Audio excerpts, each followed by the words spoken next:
എൻ്റെ പേര് അഷ്റഫ് എന്നാണ്, മട്ടന്നൂരിൽ നിന്ന് വന്നതാണ്. പിന്നെ ഞാൻ ചോദിക്കാൻ ഉദ്ദേശിക്കുന്നത്, ഈ കുത്തിബിയത്ത് മൗലൂദ് പോലുള്ള കാര്യങ്ങൾ ചെയ്യുന്ന ഇമാം സംസൻ്റെ പള്ളിയിൽ നിന്ന് അവരെ പിന്തുടരുന്നതിൻ്റെ വിധി എന്താണ്? കുത്തിബിയത്ത് മൗലൂദ് പോലുള്ള കാര്യങ്ങൾ ചെയ്യുന്നുണ്ടല്ലോ, അപ്പോൾ അത് പള്ളിയിലെ ഖത്തീബും ഇമാമുമാരും എല്ലാവരും അവരുടെ നേതൃത്വത്തിലായിരിക്കുമല്ലോ, അപ്പോൾ അവരെ പിന്തുടരുന്ന വിധി എന്താണ്? നേർക്കുനേരെ വിഷയവുമായി ബന്ധമുള്ളതല്ല, എന്നാൽ അതിൻ്റെ ഒരു അനുബന്ധമായ കാര്യമാണ് ചോദ്യമായി ഇവിടെ ബഹുമാന്യനായ കാരണവർ ചോദിച്ചിരിക്കുന്നത്. അൽഹംദുലില്ലാ.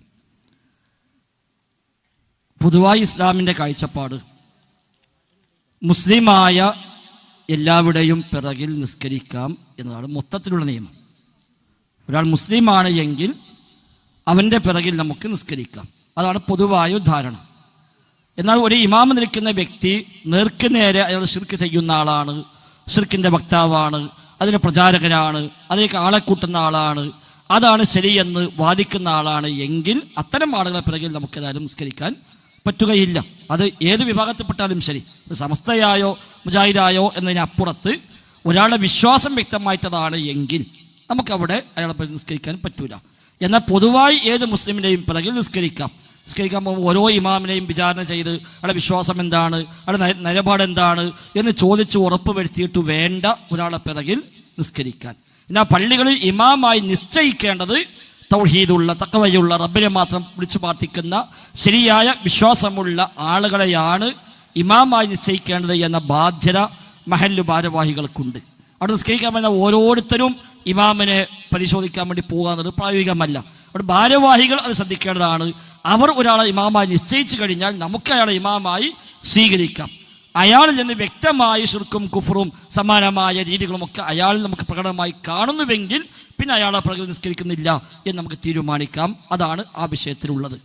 നമ്മുടെ ഈ ഭാഗത്ത് കാണുന്ന മുഴുവൻ പള്ളികളിലും റബീഉൽ അവ്വൽ മാസത്തിൽ മങ്കൂസ് മൗലൂദ് ചെല്ലുന്ന പള്ളികളാണ്.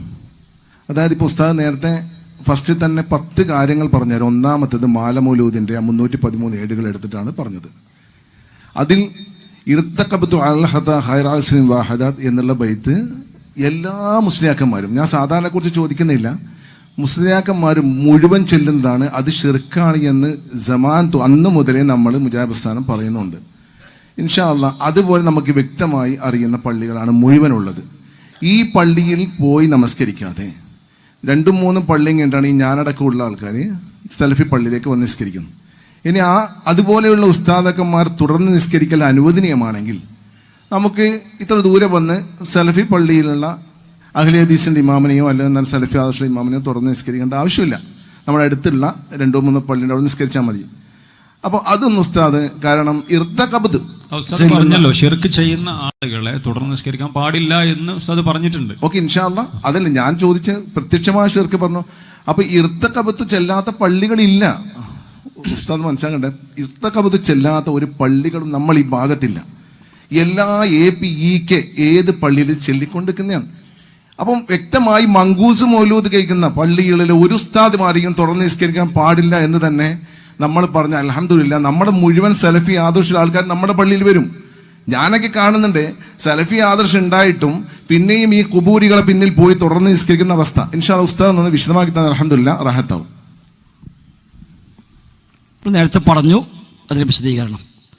അഹ്ലുസുന്നയുടെ പൊതുവായ നയം ഇമാം തുഹാബി റഹിമഹുല്ലാഹ് ഖൈത്ത് തുഹാബിയിൽ പറഞ്ഞു, വനറ സ്വലാത്ത ഖൽഫ കുല്ലി ബർരിൻ വഫാജിരിൻ, എല്ലാ നല്ലവൻ്റെയും എല്ലാ തെമ്മാടിയുടെയും പിറകിൽ നിസ്കരിക്കാമെന്നാണ് നമ്മുടെ വിശ്വാസം.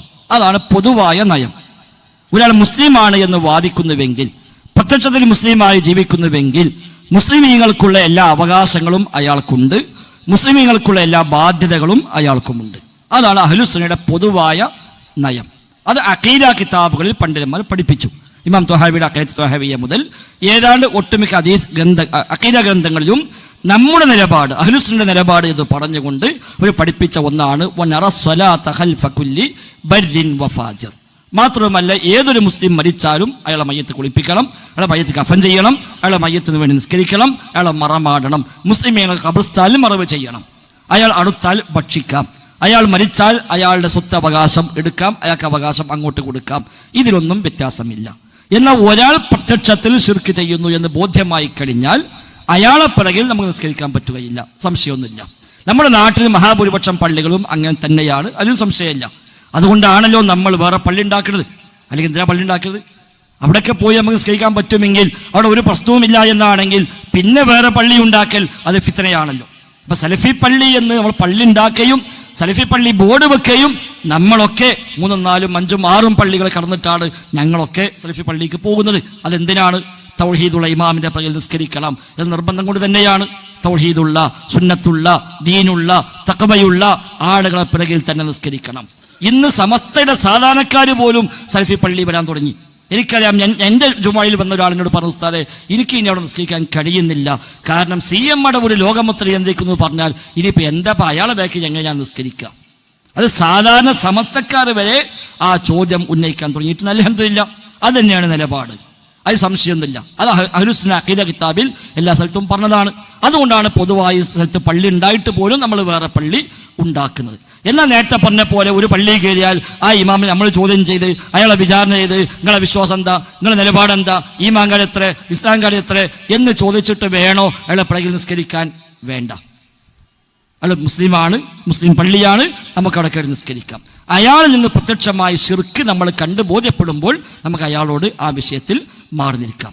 അങ്ങനെ മാറി നിൽക്കുമ്പോൾ ആ മസ്അല നിസ്കാരത്തിന് മാത്രമാവില്ല ഉണ്ടാവുക, എല്ലാത്തിനും ഉണ്ടാവും. നിസ്കാരത്തിന് മാത്രമായിട്ട് ഒരു ഹുക്കുമില്ല. അപ്പോൾ സ്വാഭാവികമായും അനന്തരാവകാശ നിയമങ്ങൾ, വിവാഹ നിയമങ്ങൾ, മരിച്ച ചെയ്യുന്ന കാര്യങ്ങൾ, അവിടെയൊക്കെ സ്വാഭാവികമായും അതുണ്ടാവും. നമ്മുടെ നാട്ടിൽ മഹാഭൂരിപക്ഷം മഹല്ലുകളും ഇത്തരം ശിർക്കും ഖുറാഫാത്തുമുള്ള ആളുകൾ കൈയടക്കി വെച്ചു. അവരെ കയ്യിലായിപ്പോയി. പിന്നെ മാനേജ്മെന്റ് അവരായി, ഇമാം അവരാണ് നിശ്ചയിക്കുന്നത്, അവരാണ് ഖുത്ബ നിർവഹിക്കുന്നത്. പിന്നെ അവിടെ പോയി ബഹളമുണ്ടാക്കി, പ്രശ്നമുണ്ടാക്കി നാട്ടിൽ കുഴപ്പമുണ്ടാവേണ്ടതില്ല എന്ന നിലയ്ക്ക് നമ്മൾ വേറെ പള്ളി നിർമ്മിച്ചു. ആ പള്ളിക്ക് സലഫി മസ്ജിദ് ബോർഡ് വെച്ചു, തിരിച്ചറിയാൻ വേണ്ടി തന്നെയാണ്. അതുകൊണ്ട് അത് തന്നെയാണ് ശരി. മാക്സിമം എങ്ങനെയൊക്കെ നമുക്ക് സലഫി മസ്ജിദ് നാട്ടിൽ സംഘടിപ്പിക്കാൻ കഴിയുമോ സലഫി മസ്ജിദ് ഉണ്ടാകണം. ആ സലഫി മസ്ജിദിലേക്ക് തന്നെ നമുക്ക് എത്താൻ കഴിയണം. സലഫിയായ ഈമാനുള്ള തൗഹീദുള്ള ഇമാമിന്റെ പിറകിൽ തന്നെ നിസ്കരിക്കാൻ നമുക്ക് സാധിക്കണം. എന്നാൽ അതിനർത്ഥം ഏത് പള്ളി കണ്ടാലും കയറാൻ പാടില്ല എന്നാണോ? അല്ല. നമുക്ക് പള്ളികളിൽ കയറാം, പൊതുവായി ഏത് മുസ്ലിമിനെ പിറകിൽ നിസ്കരിക്കാം. ഒരു ഇമാമില്ലെന്ന് വ്യക്തമായ ശിർക്ക് നിനക്ക് നേരെ കണ്ടു ബോധ്യപ്പെടുന്നുവെങ്കിൽ ഇനി അവിടെ ചോദിക്കാനും പറയാനൊന്നുമില്ല, നമുക്കവിടെ ക്ലിയറാണ്. അവിടെ നമുക്ക് ആ നിലക്ക് അവരുടെ പിറകിൽ നിസ്കരിക്കാതിരിക്കാം. അതാണ് അതിലുള്ളത്. ഹാദാ വല്ലാഹു അഅലം.